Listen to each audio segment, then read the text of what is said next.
दोस्तों, आज की कहानी है बहू मेरी सहेली के लिए गर्मा गर्म चाय नाश्ता ले आओ। दोस्तों, कहानी शुरू करने से पहले अगर आपने हमारे चैनल को सब्सक्राइब नहीं किया है तो सब्सक्राइब कर लीजिए ताकि आपके पास पहुंचे हर नया वीडियो। शाम को सरिता जी घर के बाहर बैठी हुई थी, तभी उन्हें उनकी पड़ोसन उमा जी आती हुई दिखाई दी। फिर दोनों बैठकर कुछ देर के लिए बातें करने लगी। तभी सरिता जी ने अपनी बहू मीना को आवाज लगाई, अरे बहू देखो तो उमा जी आई हैं, जरा 2 कप चाय बनाकर लाना, और हाँ साथ में कुछ नाश्ता भी बनाकर ले आना। अभी मीना सब काम निपटा कर बस अपने कमरे की तरफ ही जा रही थी ताकि थोड़ी देर आराम कर ले, क्योंकि शाम को उसके पति योगेश के ऑफिस के कुछ दोस्त खाने पर आ रहे थे, जिसकी तैयारी में वो काफी देर से लगी हुई थी। खैर उसने वापस रसोई की तरफ रुख किया और चाय नाश्ता बनाने में लग गई। फटाफट से नाश्ता लेकर बाहर गई। उमा जी को नमस्ते कर उनके सामने चाय नाश्ता रख दिया। तभी उमा जी, अरे बेटा क्यों इतनी तकलीफ उठाई? मैं तो बस ऐसे ही कहीं जा रही थी। सरिता जी बाहर दिखी तो इनसे बात करने के लिए थोड़ी देर रुक गई। तुमने बेकार में इतनी मेहनत की। नहीं नहीं आंटी जी, इसमें तकलीफ कैसी, ये तो मेरा।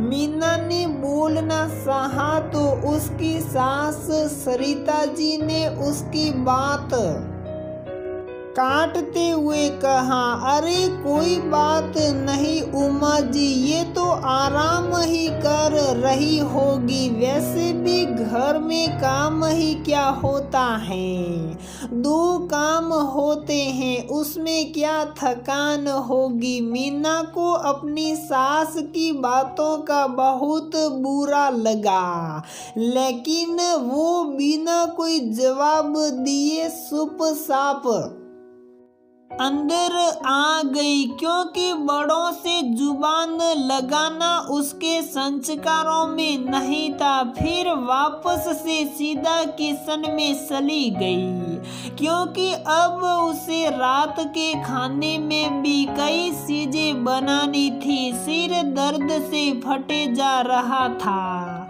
लेकिन कहे भी तो किसे। लेकिन बार बार उसके दिमाग में अपनी सासू माँ के कहे गए शब्द गूंज रहे थे। सुबह उठकर सबके लिए चाय नाश्ता बना, अपने बेटे को स्कूल के बस स्टॉप तक छोड़कर आती, क्योंकि उस समय उसकी सासू माँ पूजा पाठ में व्यस्त होती। अपने पति के ऑफिस जाने और बच्चे के स्कूल जाने तक सिर्फ चाय नाश्ता ही निपट पाता था। फिर घर की साफ सफाई में जुट जाती, क्योंकि उसकी सासू माँ को घर में मेड आना पसंद नहीं था।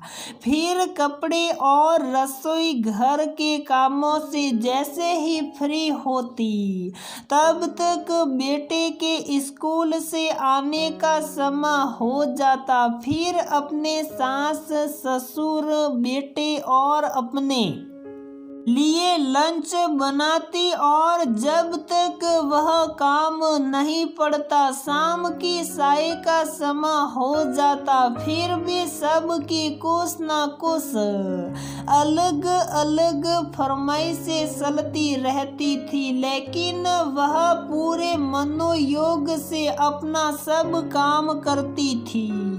शाम को थोड़ी देर बेटे को पढ़ाती और फिर रात के खाने की तैयारी में लग जाती, लेकिन फिर भी हर बार उसे अपनी सास के मुंह से यही सुनने को मिलता, घर में काम ही कितना होता है। परेशान हो जाती थी ये सब सुनकर, लेकिन कोई प्रतिक्रिया नहीं देती थी। कुकर की सीटी जैसे ही बजी मीना अपने ख्यालों से बाहर आई, खाना तैयार करके खुद तैयार होने चली गई। ठीक समय पर उसका पति योगेश अपने दोस्तों के साथ घर आया। सबके लिए चाय नाश्ता बनाया गया और फिर खाने की बारी आई। जैसे ही सबने खाना शुरू किया तो सबने खाने की तारीफों के पुल बांधने शुरू कर दिए, क्योंकि खाना बहुत ही लजीज बना था। भाभी जी, खाना बहुत स्वादिष्ट बना है, आपके हाथों में तो जादू है। किसी दिन मेरी बीवी को भी इतना अच्छा खाना बनाना सिखा देना। योगेश के एक दोस्त ने हंसते हुए कहा, वैसे आपने इतना सब कुछ बनाया है, मुझे तो लगता है कि आप सुबह से रसोई में ही लगी हुई हैं, काफी थक गई होगी आप। दूसरे ने कहा। मीना कुछ जवाब देती उससे पहले ही आदतन सासू माँ ने कहा, अरे बेटा, बस थोड़ा बहुत ही तो बनाया है, इतने से काम में थकान कैसी?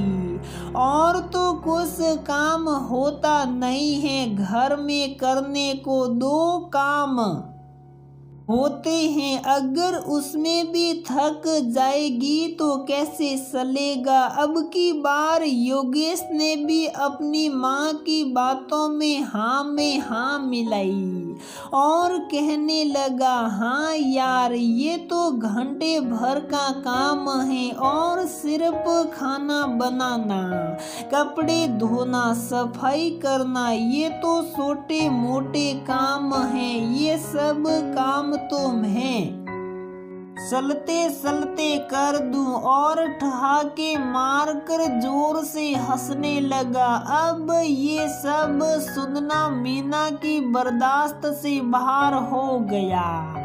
योगेश के दोस्तों के सामने कोई तमाशा नहीं करना चाहती थी, इसलिए चुप रही।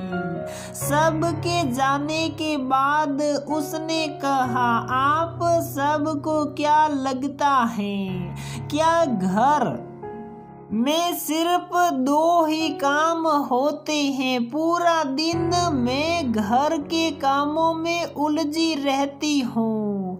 अगर जरा सी तबीयत खराब हो जाए तो भी मुझे किसी से सहायता की कोई उम्मीद नहीं रहती।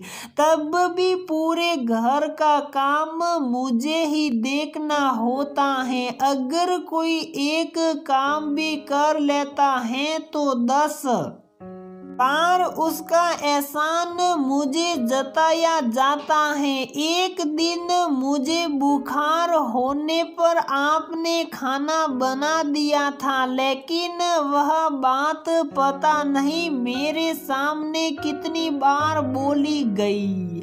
मैं किसी से कोई शिकायत नहीं करती हूँ, क्योंकि मैं आप सब से प्यार करती हूँ। मुझे अच्छा लगता हैं आप सबके लिए अपने हाथों से काम करना, भले ही मेरी कोई सहायता मत करिए, लेकिन कभी कभी तो मैं इतनी उम्मीद कर सकती हूँ ना कि कोई मुझे किसी दिन एक कप चाय बनाकर पिला दे, एक समय गर्म खाना खिला दे, और अगर ये सब भी नहीं कर सकते तो कम से कम मेरा किया कराया मिट्टी में मत मिलाइए। अगर मैं सिर्फ घर में 2 ही काम करती हूँ या फिर घर में कुछ काम ही नहीं होता है तो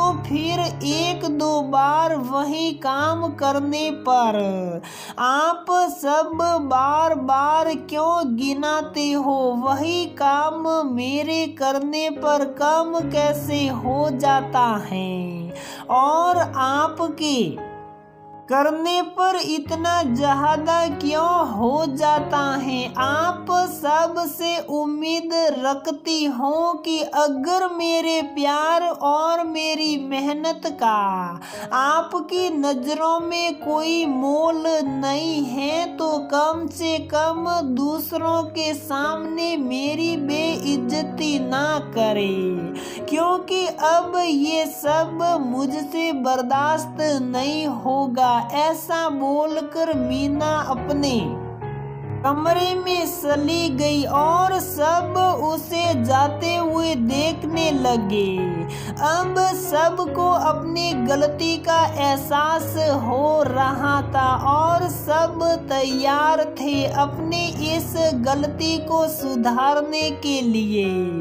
दोस्तों, आमतौर पर यही देखा जाता है कि एक औरत अपने आप को पूरी तरह से अपने परिवार के लिए समर्पित कर देती हैं, लेकिन कई बार उसके किए गए कार्यों की कोई कदर नहीं होती।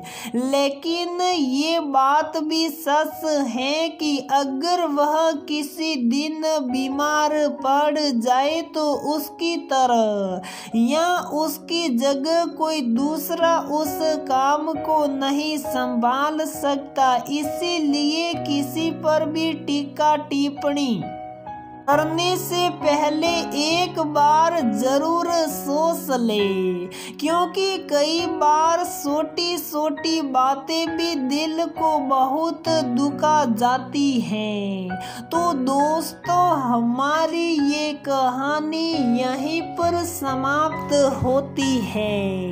अगर आपको हमारी ये कहानी पसंद आती है तो प्लीज वीडियो को लाइक करें, शेयर करें और हमारे चैनल को सब्सक्राइब जरूर करें।